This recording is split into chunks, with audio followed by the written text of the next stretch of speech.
Since I'm the only member of last year's Parks Committee returning to this year's Parks Committee, I now call this meeting to order. Okay. Roll call. Mrs. Cooper? Here. Mr. Neff? Here. Mr. Martin? Here. 3 present. And now I'm going to turn it over to Mr. Hennessy to lead us through what's going to happen. So as a first order of business, what we'll do is ask the committee to select a chair. So with I'd that, like to nominate Ms. Cooper, if All right. that's okay with you. Yes. all right, You need a second on that? you don't need a second on nominations generally. Are there any other nominations? Is there a motion to close the nominations? Motion to close the nominations. Second. Any objections to closing the nominations? Hearing none, the nominations are closed. All right, let's call the roll on the selection of Mrs. Cooper as the chair. Mr. Martin? Yes. Mr. Neff? Yes. Mrs. Cooper? Yes. 3 yeas. Okay. So we're gonna move on to the approval of the minutes. And like stated earlier, Mr. Martin is the only one remaining from that committee. And so we seem to think that as the chair, I can just say that we're going to consider these minutes approved without a roll call. Is that correct? Right, that's what we did with the Planning and Zoning Commission. I would ask if there are any additions or corrections. We did receive one from Mr. Martin. It's a typo error, so we've got that one fixed. So And I did read through the minutes and they're a pretty accurate description of what Yeah, went on in and that meeting. Just for the record, I was at the last Yeah. Parks meeting, and I also agree with the minutes. So, okay, so we're going to move on. We don't need so anything else on that. we will record the minutes as presented with the amendment. Yep. Yes. Great, thank you. Okay, thank you. Okay, we're gonna move on to our visitor section where we have the Big Walnut Little League, Mr. Sherman, and is it Kevin? Yeah. I don't know how to pronounce your last name. Gustation. Okay, would you, one of you or both of you like to come up to the podium? You can bring him up then when you're done. Go ahead and state your name and your address for the record and then. Daniel Sherman, 11907 Stockwell Road.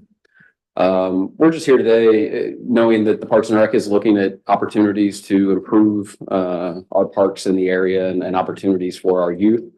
As the Big Walnut Little League or the Big Walnut Baseball and Softball Association as an entirety, we spend a lot of time and effort, roughly about $60,000 a year of maintaining fields that we have to fundraise and or get from player fees.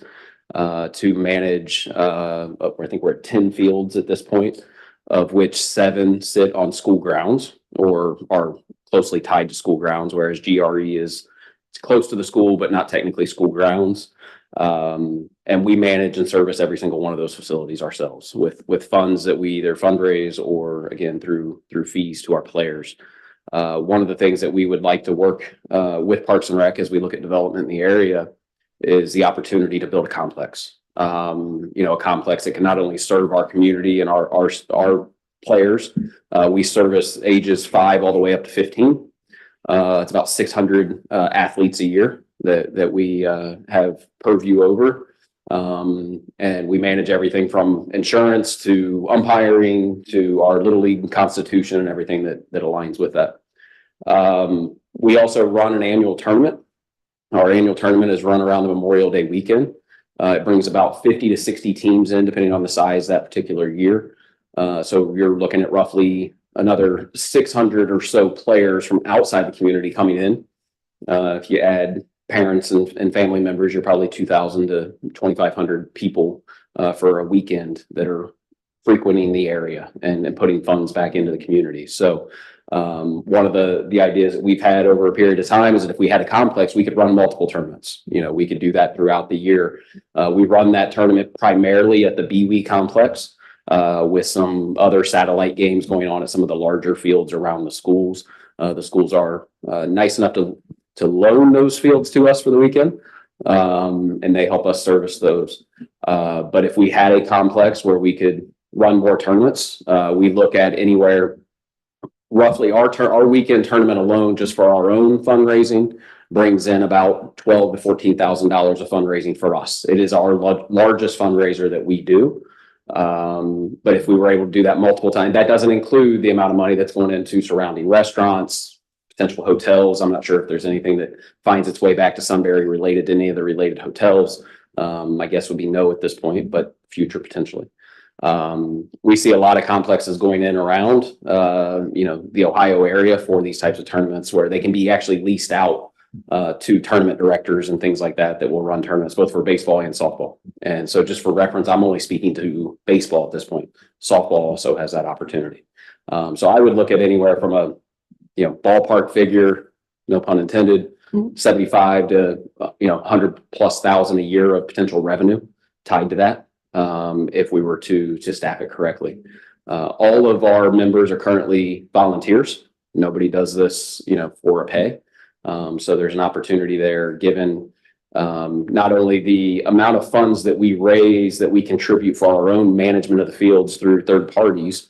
Again, roughly $50,000 to $60,000 a year that we're spending to mow the lawns, fertilize, keep them weeded, et cetera. Those would be fees that we could also put back into the Parks and Rec. So long and short, there's probably $150,000 to $200,000 of attainable funds that could help support something that's on an annual basis. If it were an opportunity that we could find the property and put it such a complex in. Additionally, Kevin and myself have personally been working on a potential for-profit athletic facility. We know there's been some discussion around a potential Parks and Rec facility. So we don't want to, take what I've referred to as dads with a dream. We don't want to turn it into dads with a nightmare because we find out that, something's already in the works. So we only ask for any opportunity that something like that is happening that we could kind of get in front of you all and discuss it.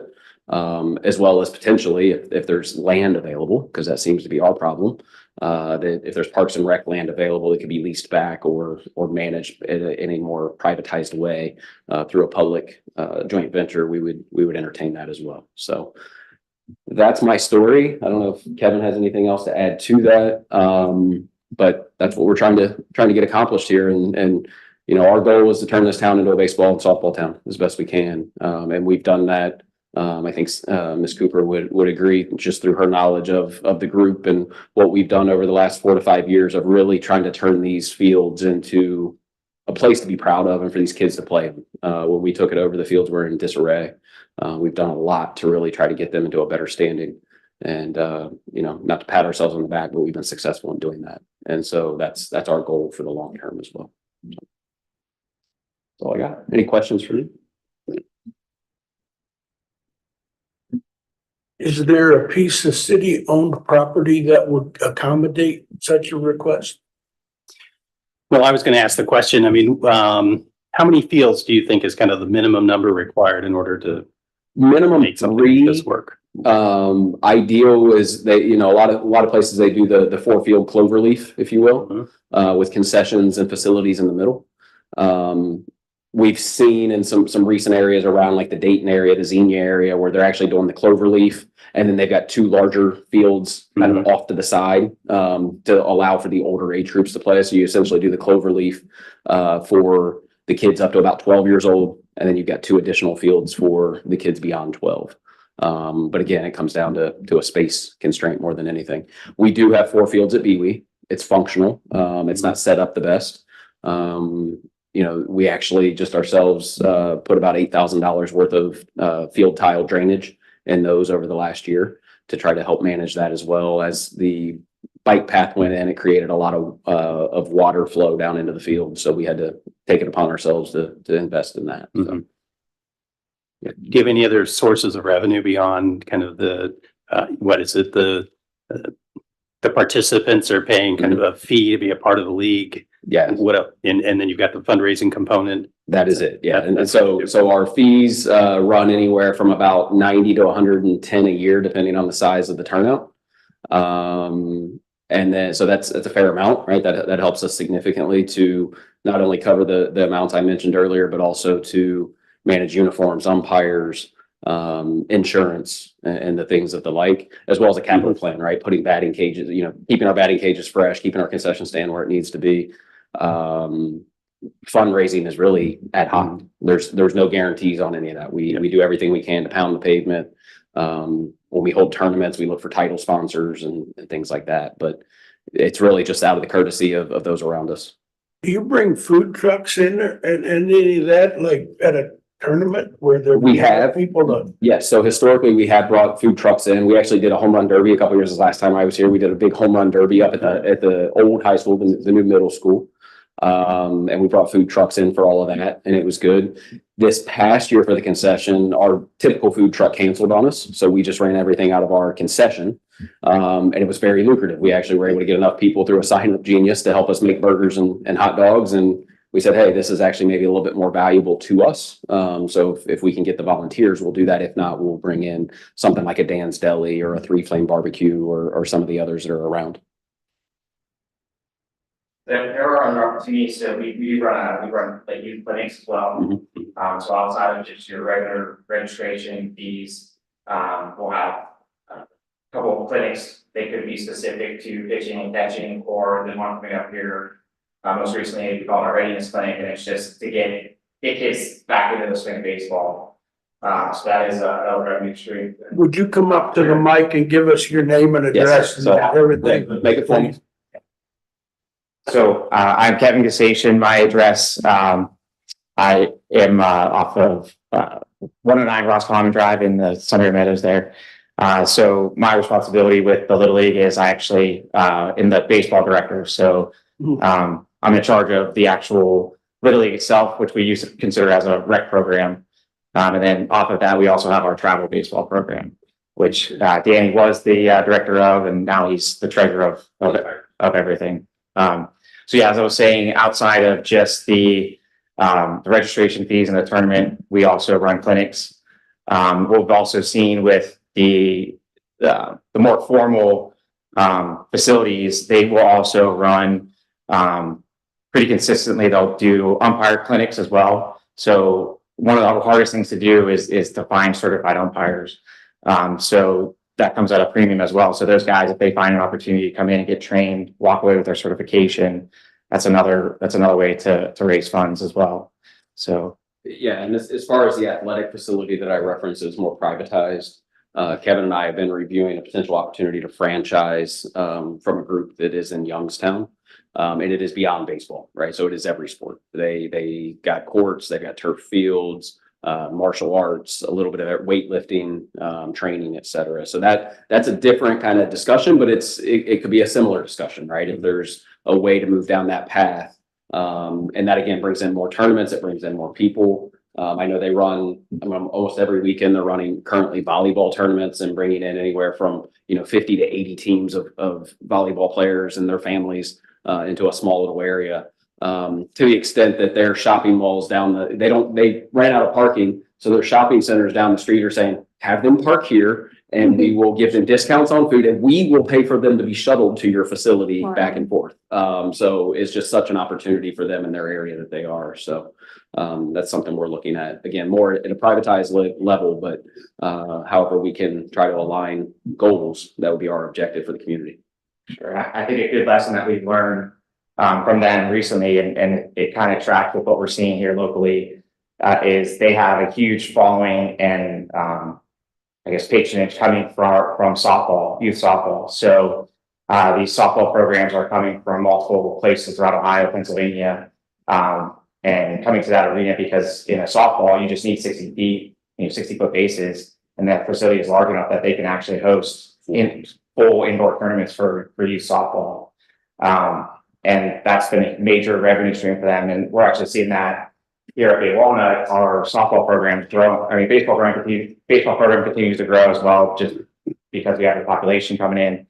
But softball's growing exponentially, just because I think there's the population's growing, but then the girls are seeing the benefits of that, and we have some really good leaders in that program. So I think youth softball is a really great opportunity and potential, more revenue to bring in. If you had a facility, I think it's definitely a growing sport. Yeah, for sure. Yeah, I mean, Dave, you asked the question. I mean, do we have a site available for that? I mean, I will say that, these athletic tournaments, they're big business. There's no doubt about that. And others have been talking around the edges in terms of maybe some kind of, field facility. I will say that as we've talked to developers about development opportunities, that is one of the things that's been in the back of our minds in terms of a land dedication. Could there be a land dedication where we could create a field or a place where you could have these types of events? That said, I mean, we don't have anything at the moment, but it doesn't mean that it couldn't materialize. So I think this has been really insightful for us, or for me. And the other thing, now you may have alluded to this a little bit. The mayor is talking a little bit about joint recreational districts and what that could look like, and that's broader than just Sunbury. Is that a process that we could use to kind of bring this type of asset in and around the area? Again, I don't know that much about them yet. We're still working through that, but I think it's, great that you got in here early to share with us what you're doing. I think when you were here last year or the year before talking about all the things you're doing. I mean, it sounds like it's. Is it at all realistic to imagine soccer and baseball could use the same piece of ground? Yes, if the fields are turfed. Yeah, it would require turf fields. I mean, you wouldn't be playing soccer on a dirt infield, but you could if they were all turfed. Yes, absolutely. Yeah, there's definitely been some, I guess, advancements in technology that you could see for even backstops. So they'll actually, it's a blow up backstop essentially. So kind of like blow up passes you see, you could have a backstop that is removable from a field and you could utilize it. And fencing can be pegged in and then covered over so that, you can still run on it and everything else. So yeah, it's doable. It's obviously a little bit more of a cost, but you create flexibility. Right, yeah, but we have a huge interest in soccer in this area as well. Yes. And so, how the amount of land that we own, if we were going to dedicate some of it, it would need to probably be able to accommodate both organizations. That's the only practical way I can see it happening at this point. Yeah. But then also we'd have to call on CT Consultants to get us some sewer up at Freedom Park. Well, Freedom would be an interesting place. I know that, my son also plays lacrosse. He's played lacrosse up there. Yeah. That is another one. And from a tournament standpoint, I'm not trying to categorize lacrosse, as a demographic, but they spare no expense, right? That is a sport that is willing to come in and spend money. Tournaments are expensive and it's just, it's an opportunity, right? So, you could line the food trucks up because, it doesn't matter if it's $20 a plate, people are going to pay for it. So. I just want to say a few things. One, in my experience, your organization is very fiduciary. I think a lot of that credit goes to you, Mr. Sherman. Thank you. What you charge per player is less than what some of the other sports do. And what you do with that money is incredible. You have outdoor fields that you're taking care of. So I really appreciate that as a resident. And as a council member and a Parks Committee member, I want to say thank you for reaching out to us and not just talking about us on Facebook or in a board meeting or just complaining and never inviting us to partner with you. We meet once a month and we rarely have visitors, so it's welcomed. I invite you to stay for the rest of our meeting as we'll be talking about a couple other parks and we'll be talking about how we're going about financing those or potentially financing those. I can tell you, I'll just echo what Mr. Hennessy said. We don't have any plans right now. But we also have heard this multiple times. This has come up. We had a council retreat. Thank you. You knew what I was thinking. We had a council retreat where this was brought up. And we were told how much money there is for potentially for the municipality, for our, not us, but our restaurants and all the things that the folks will need. So this is not something that we haven't heard. It's not something that I've heard anyone say, no, we don't want this. So I think that there's definitely potential for something like this down the road. I don't know how this potential joint recreation district might look. I think it's something worth following for you guys. And I think since you're getting in now, then however it does look like, there's potential to invite you to a meeting or invite you, you know, to in some way, like we know you're interested, we know what you'd like to see. So we're not going to forget that and then plan something separately and not tell you. I think that I'm grateful that you're coming in now so we know what you guys want. And if there's ways for us to help, then we already know you're interested. Sure. So. No, we appreciate that. And I think you've got willing partners here. We've heard, you know, the JRD through the school board and some of our agreements with them that we're trying to get in place for the schools. And the same thing we told them, you know, as you get down that path, keep us in mind. You know, Yeah. you've got willing volunteers here that are willing to spend their time trying to figure this out. So, Yeah.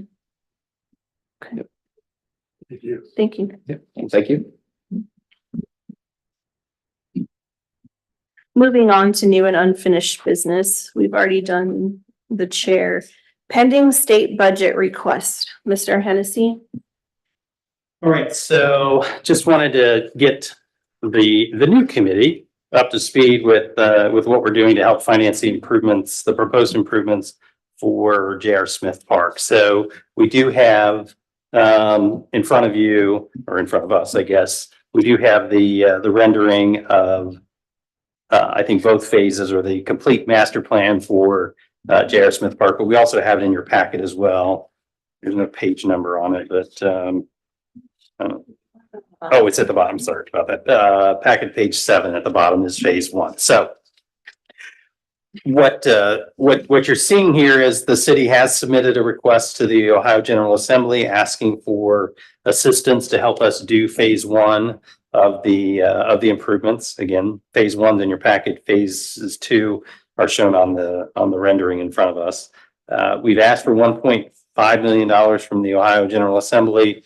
The city has budgeted, you budgeted $500,000 in the last budget cycle to match that. So $1.5 million plus the $500,000, $2 million basically helps us fund all of phase 1 in the event that we get that funding. We have also submitted a separate request to the Ohio Department of Natural Resources Land and Water Conservation Fund for another $500,000 in assistance.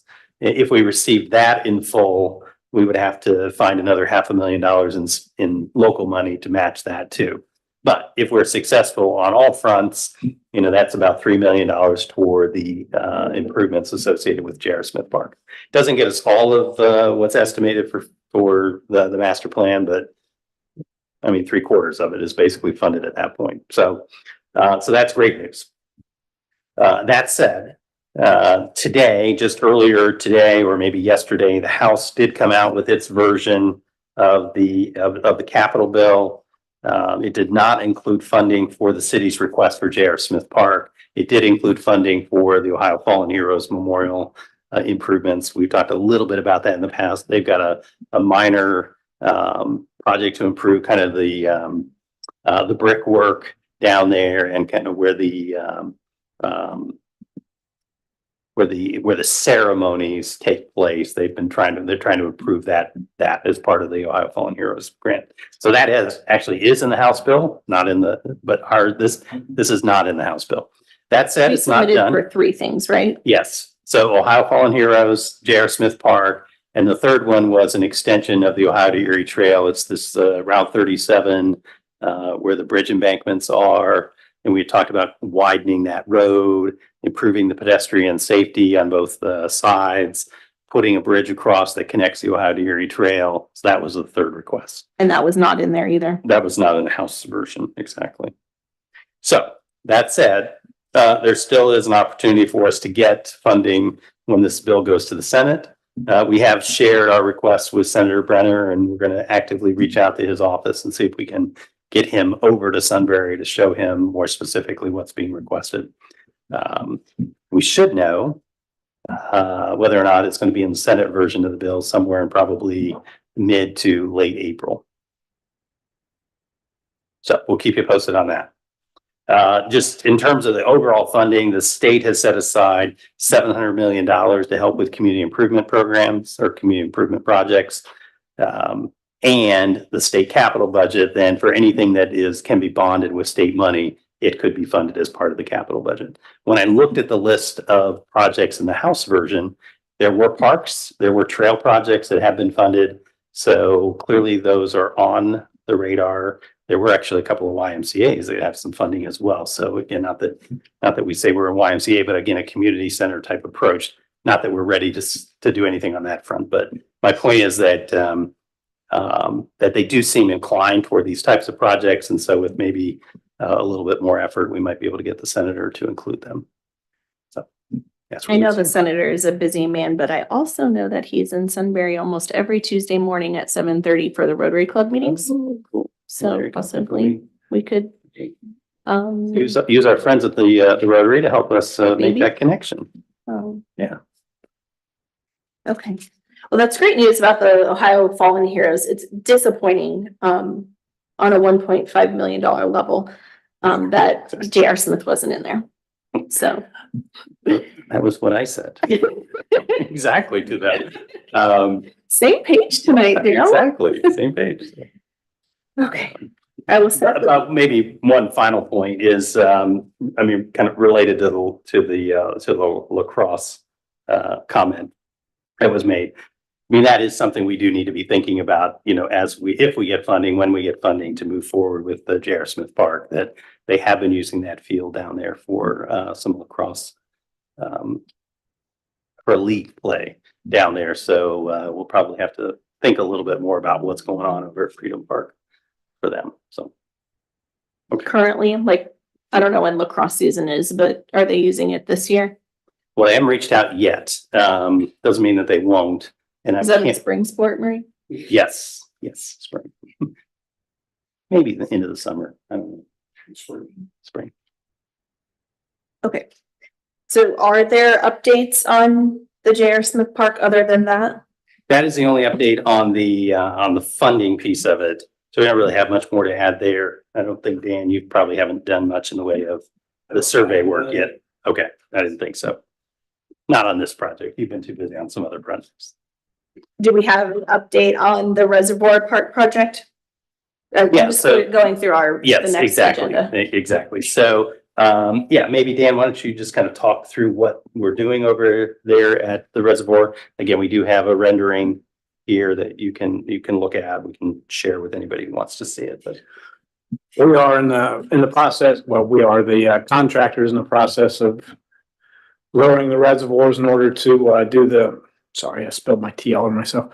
It's like chocolate milk. I was like, is Dan drinking chocolate milk? It's iced tea. Cookies and milk. We're in the process of lowering the elevations of the water on the reservoirs in order to do modifications to the outlet structures, and apparently they're having some difficulties with getting them to lower appropriately, so they'll get it done, but they're having some logistical issues with that. And until they get that done, they can't do a whole lot of work. But that's part of the critical path in order to get that accomplished. And they're having, I guess, some of the benches were discontinued, so they're working with Daryl to order some different benches. So I will add on that. I recall the conversation we had with SourcePoint about the importance of having armrests. So we're asked them to take a look to see if they can find benches that have the armrests. So. And I just got an email on that. I haven't read it yet, but there's an email on that. So they're working on getting the benches correct, but they're in the process of getting that project done. So it's moving forward. And so for those who may not remember all of what's included in the proposal, so basically they're going to install a parking lot. We've got a multi-use trail that gets to the top of the reservoir. It's got two branches. One of them is ADA compliant. The other is a little bit steeper and not ADA compliant, but both get you to the top. And we have a fishing pier in one of the reservoirs. Reservoir 1. Thank you. Yeah. And then we have the furniture, kind of some additional furniture, outdoor furniture in and around the area. There are some trees to be planted as well, but those are, below the embankment, because that's a large part of what, what we're trying to do is make sure they're a little safer as well. So we've got this park improvement, there's also a safety improvement associated with the dams as well. And the dog waste station. And the dog If we- waste station, that's right. So the deadline for completing the project is June 30th of this year, so we're gonna have an upgrade to that park by mid-year.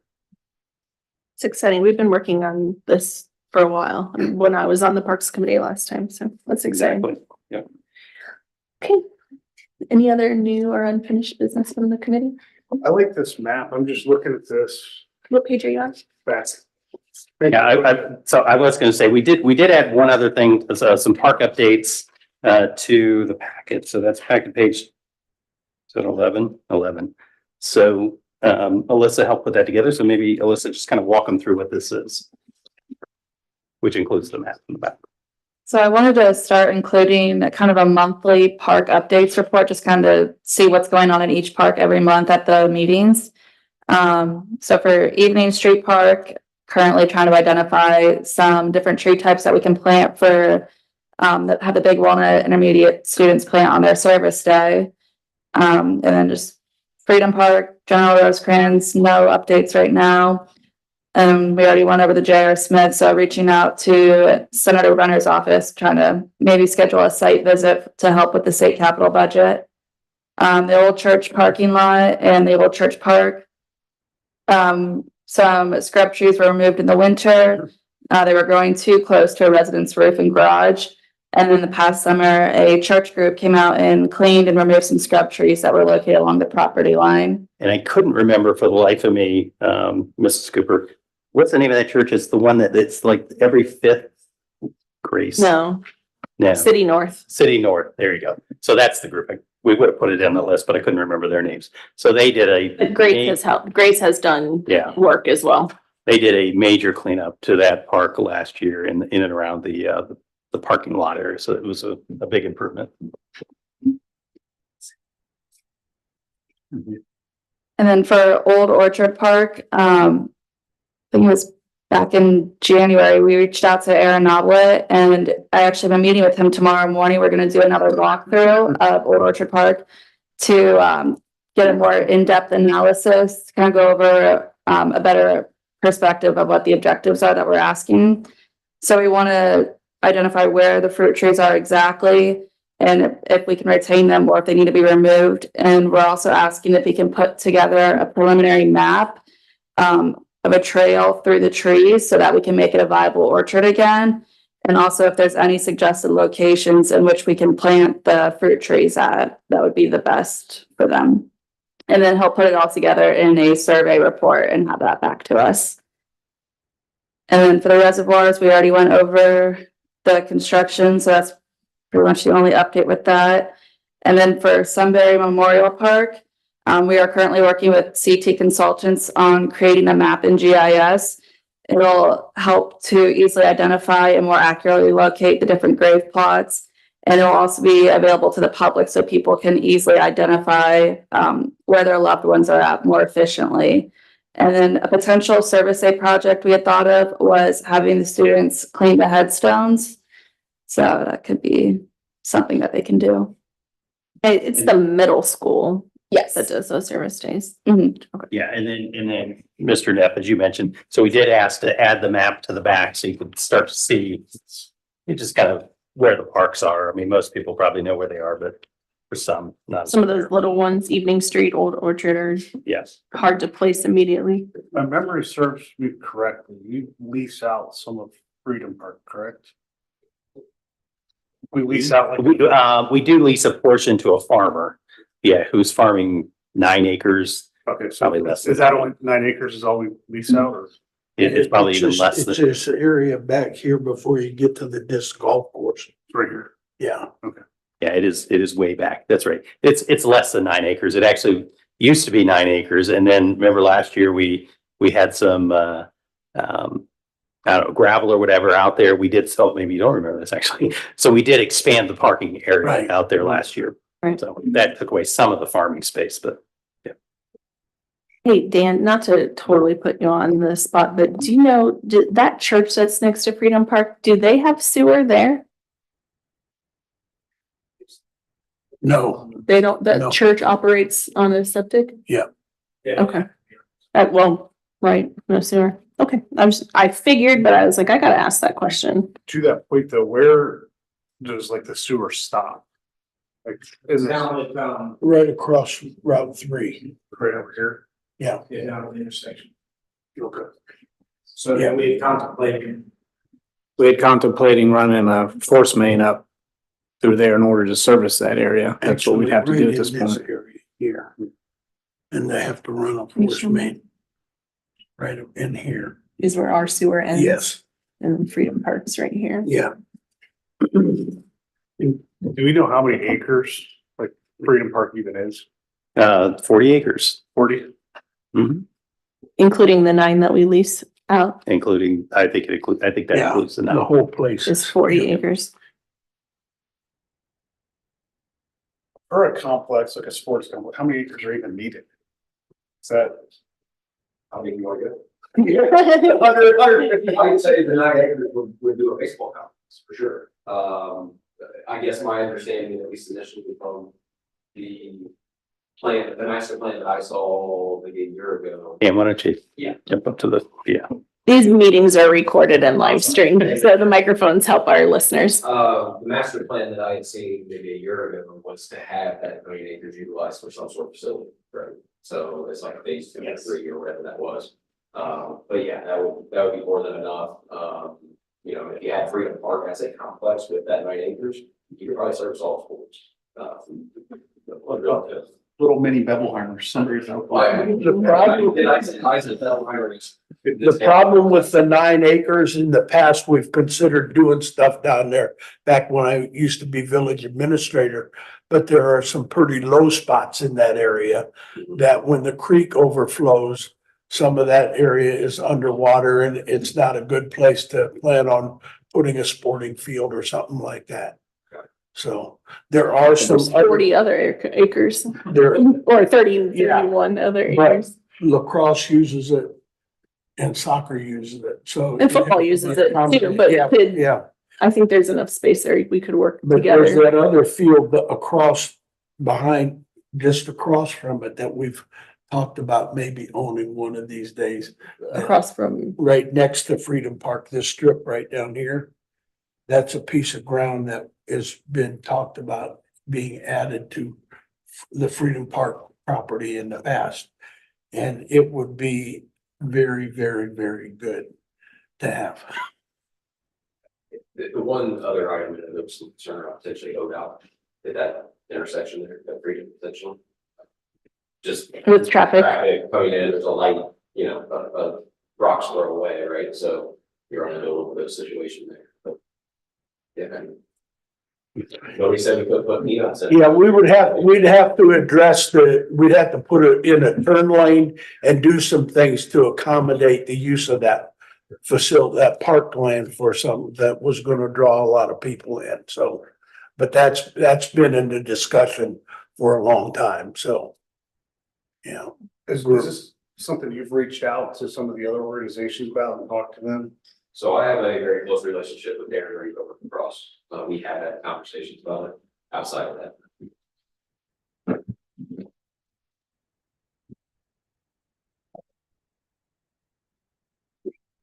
Before you guys leave, will you get your contact information to Mr. Hennessy? Just so we have it. Alyssa, that's great. Thank you for doing that. That's really helpful. Is there anything else from staff? Are you laughing? Did you know we were gonna like that? I was saying, see, now you gotta do it every month. yes. Well, it's not gonna change that much, probably. Some of these won't At least change. this map every month for the first. If you 6 months, have so I learned know anything, everything. like, we like to know what's going on. So when you give us, we're like, thank you. So it's appreciated. Thank you for, I know it's a lot of work. Thank you. It's appreciated. So is there anything else from staff? No. Okay, I'll make a motion to adjourn. Second. Mrs. Cooper, Yes, Mr. Neff, Yes. Mr. Martin, Yes. 3 yeas, we are adjourned. thank you.